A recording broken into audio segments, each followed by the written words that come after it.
Welcome to another episode of NBM Talks, a series of the Narrative-Based Medicine Lab, where we speak with individuals who are working at the intersection of literature, medicine, and health. Our guests are writers, clinicians, scholars, artists, and advocates who are pushing the boundaries of what's possible in the field. Together we discuss how we can engage with narrative-based medicine principles and practices in creative and diverse ways. We hope you enjoy this episode.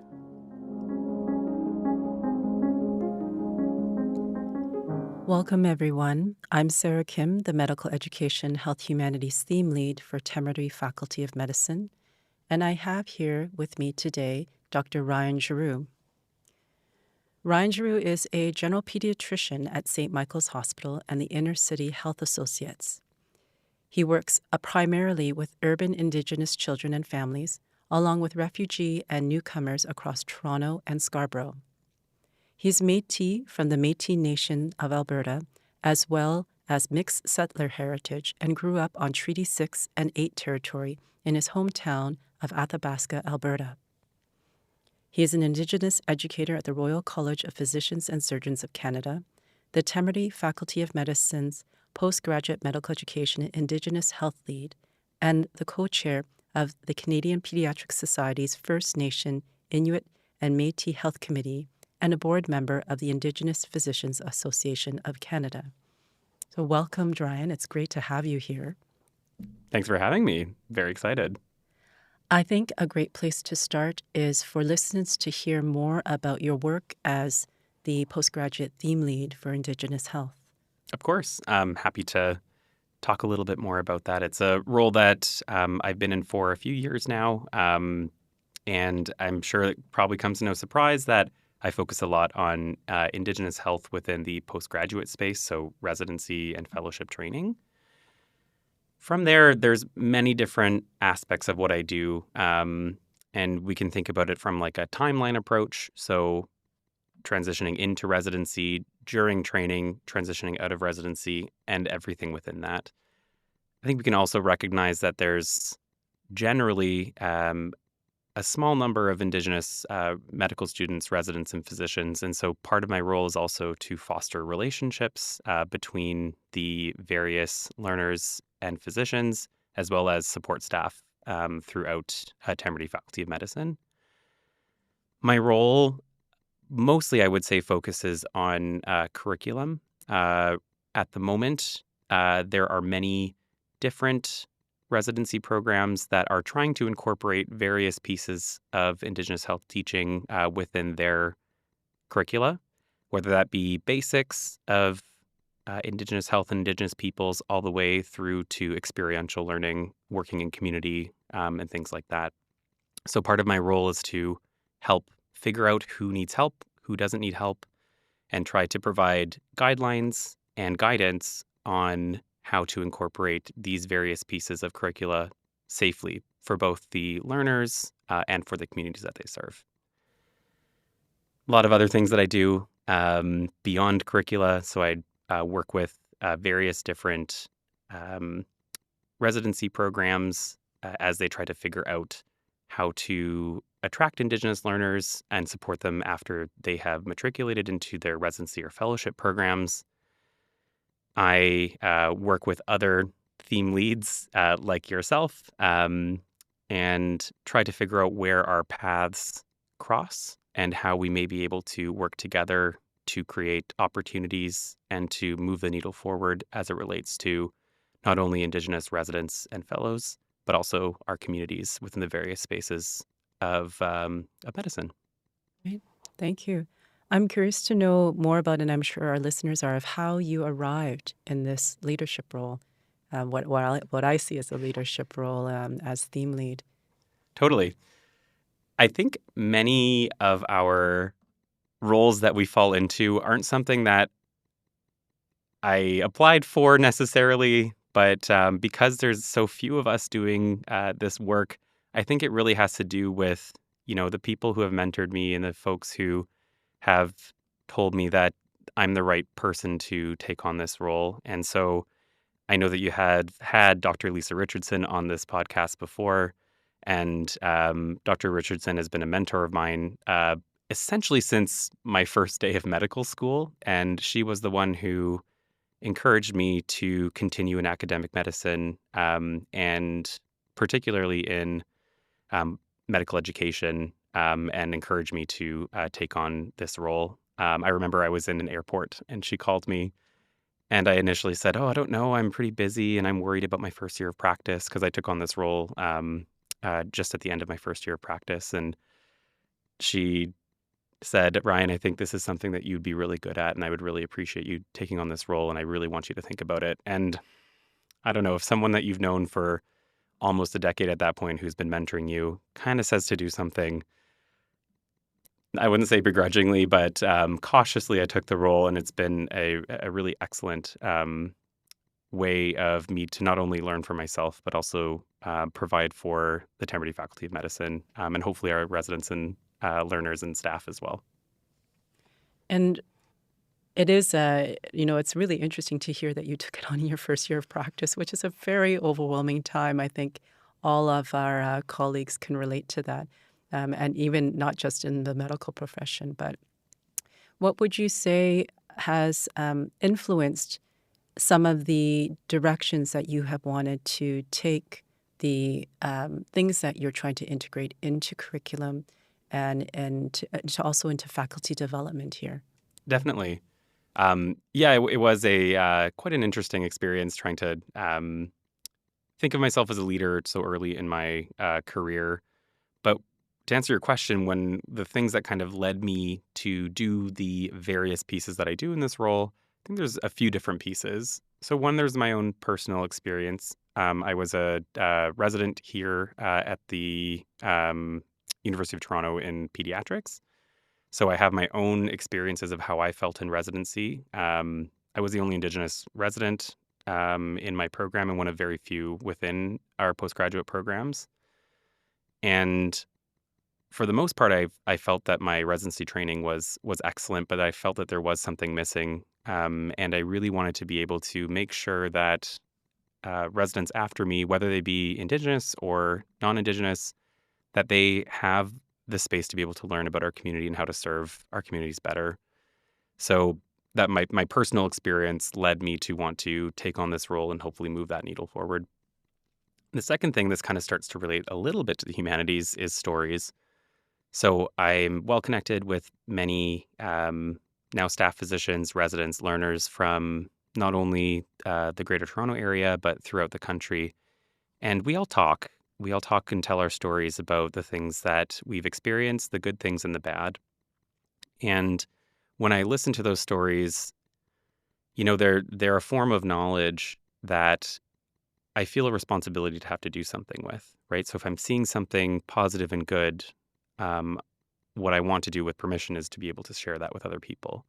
If I'm seeing something negative or problematic, that's a responsibility for me to do what I can to hopefully remedy that situation and prevent it from happening again. And so listening to the stories of my colleagues and what they've experienced, not only, a decade ago, or 20 years ago or 2 years ago, but even like quite recently, that to me drives how I view the work that I do, because it is my responsibility as a community member to really use that knowledge, that really core knowledge, in how I start to change curricula, etc.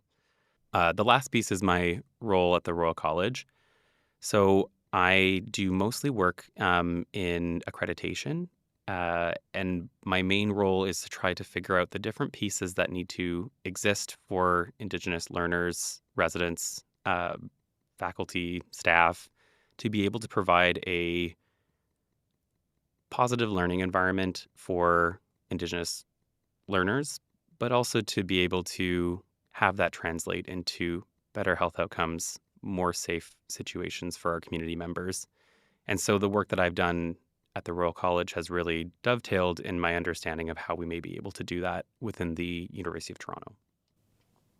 It's really interesting to hear how you feel. And I've in previous conversations that you don't consider yourself necessarily someone well-versed in narrative medicine practice and the humanities, and yet when I hear you speak, I hear you actually doing just that, is putting narratives and narrative medicine into practice where you've listened to the stories of colleagues, you've listened to the stories from your communities, and are honoring those stories and putting it into action.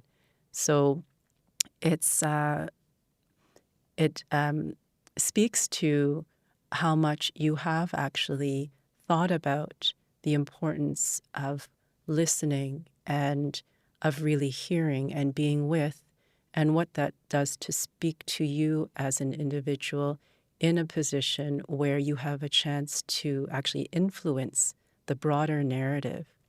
I'm wondering, as I say that to you, if other thoughts come to mind. It does actually. Two things. I think the first thing is sometimes I view myself as a reluctant leader or a reluctant person in humanities or a reluctant X, Y, and Z. And, as we talk about this, I think that's just kind of my humility coming through.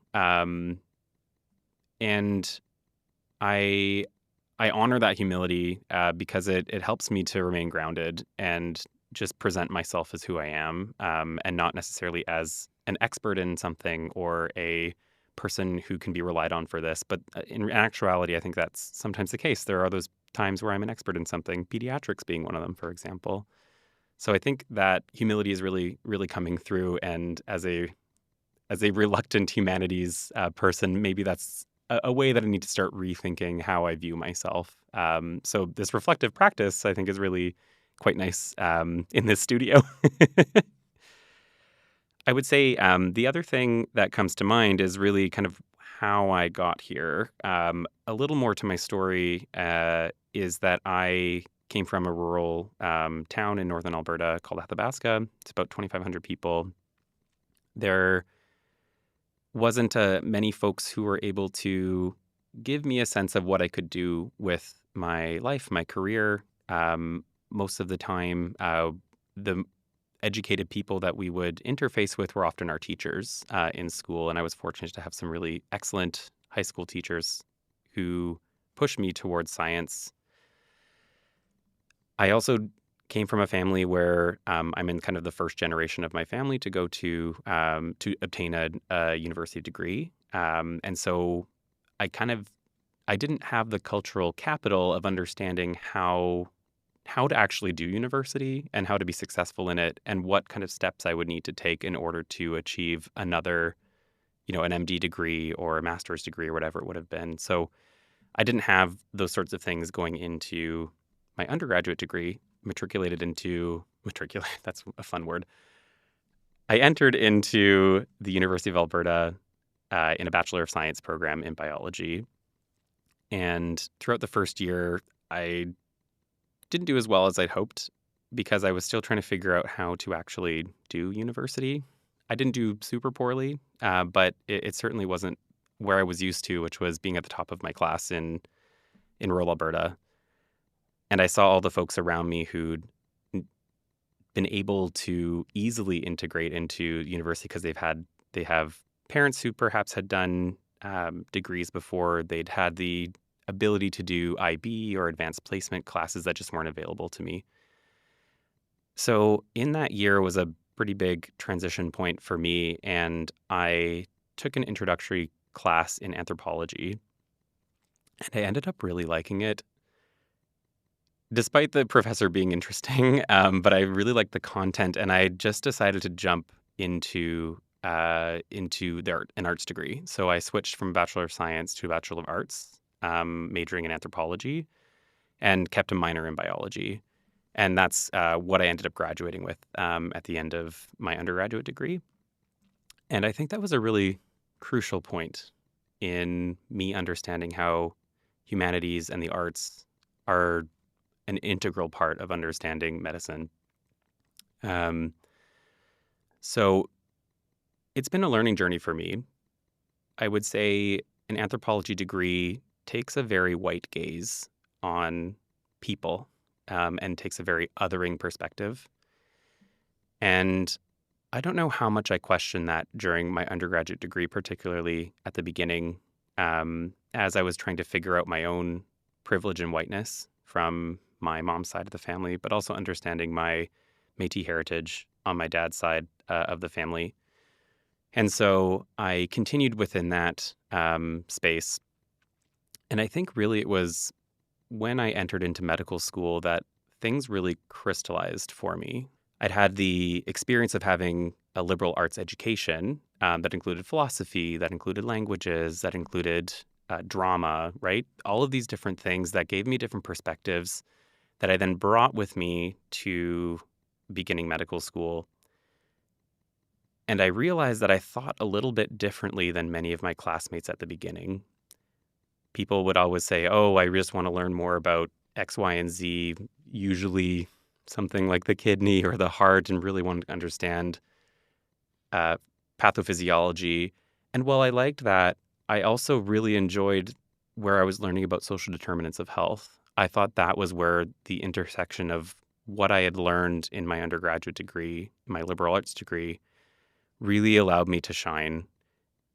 I remember not knowing when I started medical school which way an artery went and which way a vein went, and I was a little scared because I'd had friends that had done, masters in anatomy and things like that.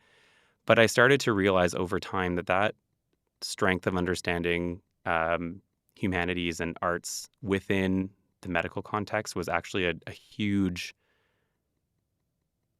piece of why I was there and what I needed to do. And so throughout my residency training and now into my career as a pediatrician, that's the focus that I've maintained, is really that balance of, yes, I have training in Western medicine that can be very helpful and important, but I also have a grounding in arts and humanities and a broad sense of the human experience. And if you can bring those two things together, which I aim to do every day that I'm in my clinical work or my non-clinical work, that's where I think a lot of the magic happens and where we can push health forward, not just focusing on our biomedical models. I hear a lot of you speaking to the value that your past educational exposure in the arts and humanities gave in terms of being able to recognize how our understandings of the body and our approaches to the body are culturally situated, and how much I think many of us who, when we first enter into this practice, we don't realize or recognize that. And it's fascinating to hear you talk about how during your undergrad you hadn't quite noticed, and then something later on as you progress through your education and your overall exposure to different experiences, the your system was a little more alerted. I'm wondering if there were certain things you came across or perspectives from others that helped you to ground yourself more in terms of your own identity and looking into that, or if there was something that was happening during your medical training that really offered a juxtaposition that made you realize that your perspective and your narratives that you were coming with were not necessarily aligning with the narratives of others. And if you have thoughts that come to mind as I bounce back some of my reflections on what I've heard you speak on. Of course. I think that there's been many points where I've questioned what truth is or what I'm being taught as being the correct thing. And that kind of, dovetails. I'm not a philosopher, but that dovetails into philosophy of what is true, what is right. And while I didn't go down the philosophy route, I still think that I took that from my classes in philosophy and started to recognize that the things around us are all built. And if we all share the same understanding of why that's built or how it's built, then it seems that it's true. But if we, even for a moment, just take a second and say, what if the foundation upon which we understand knowledge or the truths that we have is not actually truth, where does that lead us to, and how can we think differently about the things we're seeing in front of us? And it's not like I do that every day, right? I still, if a creatinine is high, I'm still thinking like this is probably a kidney problem I got to deal with. But certainly I think that when I was in my training, some of the really hidden curriculum, I think, was the pieces that I started to see as untrue, unfair. And one of the biggest things was when my classmates would say that, oh, we have to do our social determinants of health class, and how that's not important. It's a soft skill. I'm sure you've heard of soft skills and the devaluation of soft skills. Whereas when I would go into spaces with my Indigenous patients, with my colleagues who are working in community, those what we would call soft skills were actually the most important thing, because otherwise you're going to not be able to reach hard to reach folks. You're not going to be able to provide that care. So it was those things that I started to say, okay, that conventional knowledge of what is important and what isn't started to crumble a little bit. And then I was able to find people within my training programs and mentors who thought similarly to me. So that'd be people like Dr. Lisa Richardson, or Dr. Chase McMurrin, people that I saw doing interesting work that aligned with how I viewed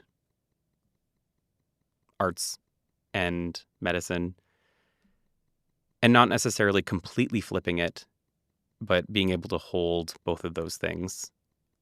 And what I would say is, as a Métis person, we are of mixed background in our histories. And this idea of being Métis and holding both Indigenous knowledge and Western knowledge at the same time, I think I saw myself as a Métis person in medicine as well, because we're holding, humanities and arts and biomedical models at the same time. I'm holding traditional knowledge and Western knowledge. So all of these things that maybe are viewed as dichotomies, you can actually hold them at the same time. And that's how I felt about myself. That's how I felt about the work that I wanted to do. And fortunately, I was able to continue to do that. Yeah. Well, you've power punched a whole bunch of topics there. I think you've mentioned Pick one. hidden curriculum and the idea of soft skills and the idea of intersectionality as well, as what I hear.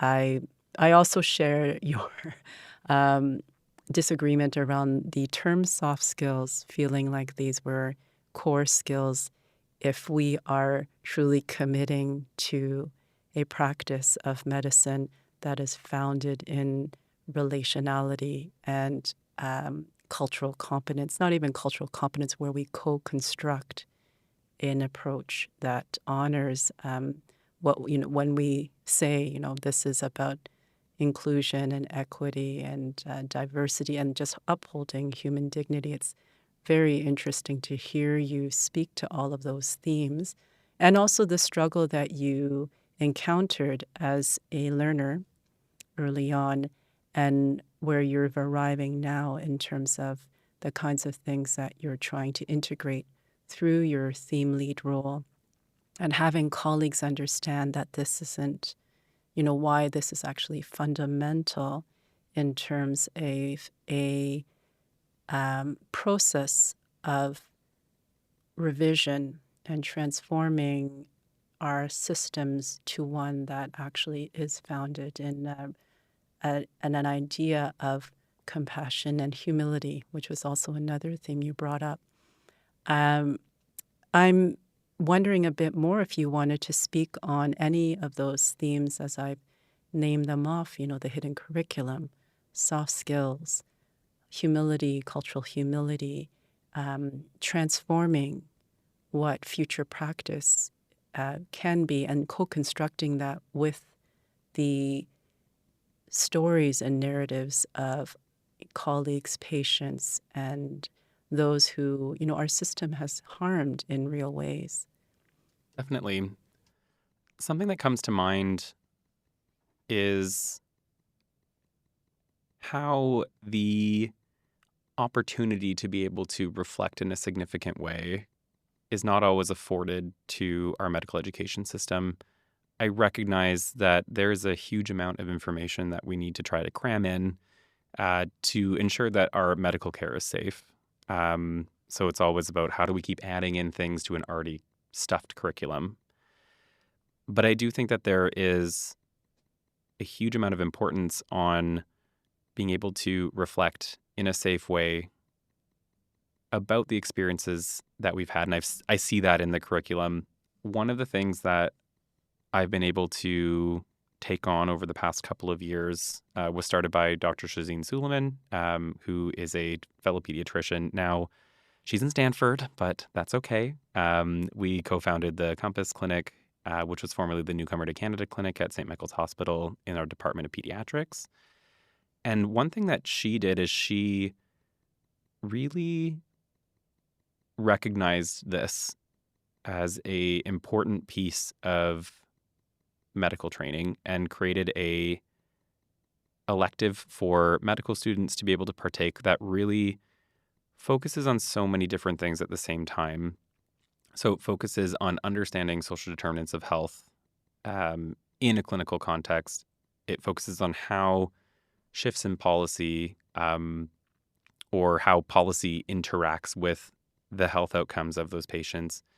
It focuses on your own reflection in how you are complicit or changing the systems that oppress and the systems that uplift. And you also do some clinical work in that too. So we have a 2-week elective that we offer to medical students that's very well attended, and I'm so pleased to be able to run that elective now. It's a 2-week elective that has probably 50 to 60% clinical time, and the remaining is structured reflection. So the students will join us in various clinics that focus on refugee and newcomer health with refugee and newcomer children and their families, with the children having special healthcare needs, so usually complex healthcare needs. They can focus on Indigenous health, so they'll come with me to my clinics where I see Indigenous families in Toronto and Scarborough and various other clinical opportunities where they're seeing the real interplay of social determinants and those soft skills, as we may say, in those healthcare interactions. They're expected to do 6 reflections. And it's funny because we say, okay, we want you to do about 250 words for each reflection. And there's been times where it's been 4 to 5 pages, because I think that learners are sometimes really willing to be able to put the things out that they want to say, because it's healing to be able to think about these sorts of things, and not when it's 8 p.m. after you've had a long day, right? We build in time for them to have these reflections, and we read the reflections and offer them different perspectives or offer them our thoughts on what they're seeing. And we also see the patients with them, so we know what happened. And then on top of that, they do a piece that's more of a narrative on a topic that they think is important to children. So whether that be eating disorders in male patients, for example, or whether that be refugee and newcomer utilization of emergency services, they pick something, and that allows them to understand then the policies, systems of oppression, systems of uplifting that lead to the healthcare interactions that they see within the clinic. I've gotten really excellent feedback on it, and it's very small scale still. Like we try to accommodate as many learners as we can, but part of it is that we want to make sure that we are on the ground with them, that we're seeing patients with them, and that we can provide them that space to be able to reflect. That's something that comes to mind in terms of how we start to shift our medical education systems to really use and harness the power of guided reflection and writing in this case for medical students to then say, okay, I know what path I'm on. I understand these sorts of things deeply. And many of them have told me that they've written about it in their residency applications, and they take it through with them into residency and into practice. So that's the thing that came to mind, I suppose. Lots of different pieces there. I'm sure you can take little pieces out of that too, but that's what came to mind. The response you gave actually offers this really wonderful summary of pointing out a few things, one of which is that I think the thing that you're highlighting in terms of the curriculum problem is not one that of taking the approach of stuffing more in, but of a curriculum design flaw. And what you've shared is an example of curriculum innovation that actually integrates something that not only addresses the technical component of the clinical knowledge that we need, but also very directly helps to foster and develop CanMed's competencies in the learners while offering them a supportive and potentially therapeutic place to process and unpack things that ultimately help to shape their professional identity development. So thank you for that example you gave. It does also capture the strength of curriculum design, which integrates multiple perspectives and also honors the space that is needed for us also as teachers to, with the learners together, arrive at continuing to question the lens we arrive with and how that as we take in perspectives being witnessed by learners and then also being present during the clinical interactions of being able to, again, shape and honor all the stories that move along in there. I appreciate you bringing it back to stories because that's really the crux of what these learners experience. They experience stories. They're holding that information in their hearts, in their minds, in their hands, and then they put it on the page. And that transfer of story, that transfer of reflection, I think is really where transformative learning occurs. And you can see that at the intersection of health, arts, and humanities. Another thing that comes to mind having listened to what you're describing also earlier in the interview is this move away in medicine from body as object into one as medicine meeting the human being and what that means as human beings as well, and how that and all that how that interface is being forced to shift as we question also the idea of what it means to be an expert and what is the relationship of the expert as we have care systems that are trying to move more towards compassionate and collaborative care models. Definitely. I would say that what comes to mind after you've said that is really this shift in cultural competency through cultural humility and relativity into cultural safety. And part of the teaching that I do in a lot of the curriculum work that I do is really helping people understand what cultural safety is. And cultural safety is often understood with an Indigenous lens. It came from a Maori nurse who helped to coin that term and to really bring it to the forefront. But it can be applied in multiple different contexts. And I think one of the most important things in cultural safety is that humility where you have to just really understand that you're never going to be the expert in someone else's experience. And I think what we're taught is that we are the expert. And by all means, we are in certain certain spheres. We are the experts in those sorts of things. And I think holding on to that knowledge and saying, yes, I have the knowledge of, this body system, I have this knowledge of, this research or whatever it might be, is very important. But the humility of understanding that the person's experience in front of you is going to be what they're an expert in means that then you have to marry those two together. And that, I think, is a crux of people wanting to be an expert and not being able to really understand that letting go of that power and trying to reduce that power differential between you and the person in front of you is really where you're going to get transformative care. Yeah. It's great for you to bring that up, because one of the thoughts that comes to me is that what we're really seeing is a different kind of learner and professional development that is moving with where the world is going right now. And that a lot of the historical inertia that we continue to try and pull away from or move along into a different kind of future is one that in some sociological terminology is that we're moving.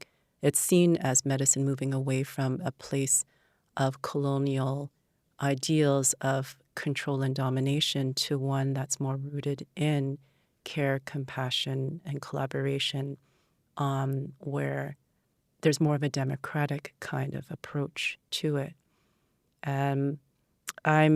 It's so fascinating to also hear you talk about the writing, because I think you yourself have written and have had things published in journals.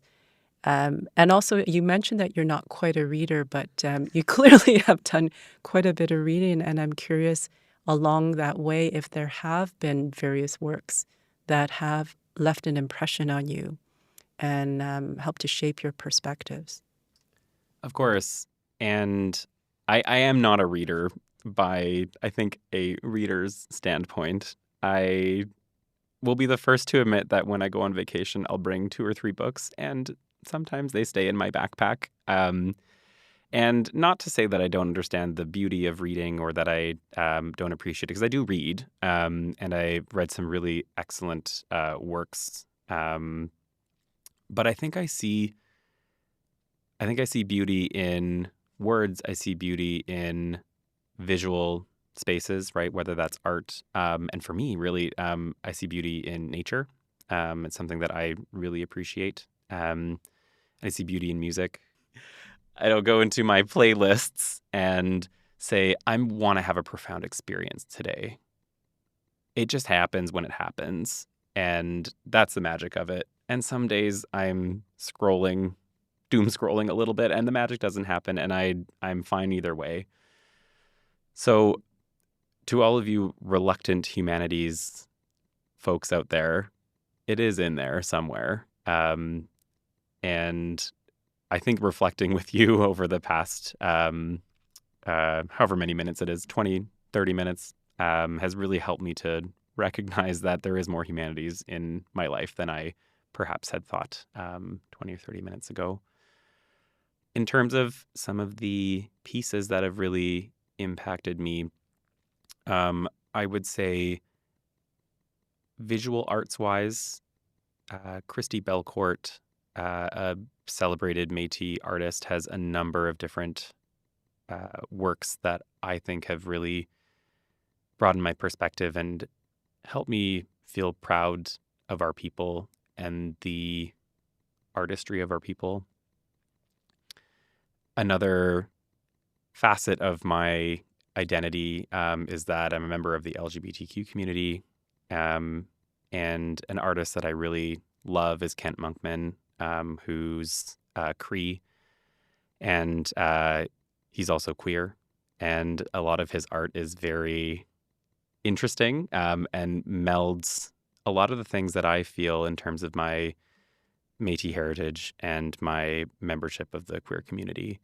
And so they could be a bit provocative, but I do quite love his work. And one of the books that I think was a sentinel experience for me reading was From the Ashes by Jesse Thistle, who is a Métis man who talked about his experience over many years, understanding his Métis identity and the things that happened to him throughout his life. And while it doesn't necessarily reflect the things that I've experienced, I can see my community and my family reflected in many of those things. And being able for him to, come from the ashes or move forward in his life in a positive way, I think is just mirroring how many people in our community are trying to make something out of things. I don't want to say make something out of nothing, because we're not nothing. We're making something out of puzzle pieces that maybe didn't fit before, but maybe now do. So those are a few different pieces that come to mind. And I know you did mention that I have written some things. I did write something in medical school, which would have been around the time of when my fourth year, so prior to going into residency, when I was doing an elective, which is the same time that people do my elective now. And I've read that a few times, and I read it recently. And I don't know if you ever read your pieces and feel mild cringe. It's not cringe. It's like listening to yourself on the radio or something. But I can see how that was a transformative experience for me, where I talk about a patient that I had seen and interwove my identity as a Métis person, my identity as a medical student, and my identity as a lifelong learner, not only of medicine, but of who I am and my place in the world. It's great to hear you talk about the emotive power of art and the different forms, the different media, and how they strike us, whether it's one of resonance or if it's one of, as you say, when things are provocative, whether there is something that might cause a reaction of pushing away, but yet still are trying to get us to stretch within the edges of who we are and who we understand we are and how we understand the world. And it's also fascinating to have you hear you reflect on a piece of writing from a previous time and how much you provided for yourself a space for voice, and how you continue to do that for the students in the elective you offer, where you give a space for perhaps a voice that they're not necessarily allowed to vocalize, even if it is through reading. And the power of shared reading as well and shared writing time is one that helps also to build community and connection. And a feeling of connectedness, which I think right now is something that is critically important. Our time is actually, coming almost to a close. It's been such an interesting conversation with you. I'm wondering if there are some closing thoughts, things that you do want to share with the listeners as we wind down the podcast here. Of course. I think I said one of them already, which is that idea of being a reluctant humanities person, that it is certainly within us, and perhaps we haven't labeled it or postmarked it as humanities work, but it is there. So I want listeners to really think, where does the humanities show up in my life? Where does it show up in my practice, my research, whatever it might be? Because it is there. Maybe we just have to look for it a little harder. The second piece I'd like to leave for listeners is I'm going to reflect on something that Dr. Lisa Richardson had said in a prior podcast. And this is, I think, where I plug. Please listen to that one. But she said in her podcast that we are all treaty people. And I want to reiterate that, because a lot of the leadership that I do within the Indigenous space is that of direction setting, but I can't do every teaching session. I can't be in every clinic. I can't be, in every interaction between a medical learner and a patient or a staff. And where we say we're all treaty peoples, we all have the responsibility to do this. So as Indigenous physicians and leaders, we need allies to take our direction and to start realizing it within our various spaces. And I think using the reflective component and the broad thinking that exists within the health, arts, and humanities is a great place to start. Thanks, Ryan. It's a powerful note to end on in terms of echoing, as healthcare professionals, the responsibility of being accountable as well, and how we do have a role in particular, as regardless of as soon as you become a healthcare professional, we are all leaders, and we all have responsibilities as role models. And so thank you for echoing that again and reminding us of the really powerful words that Lisa left with. And thank you for coming onto the podcast and sharing your story with us and the stories of all those that have touched you. And I'm sure, will continue the conversations. Of course. And I'll say thank you.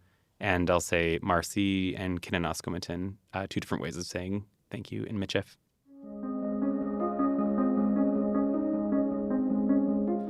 Thanks for listening. If you enjoyed this conversation, check out many other episodes. And if you're interested in learning more about narrative-based medicine, visit us online at narrativebasedmedicine.ca for more great content and to explore our upcoming offerings.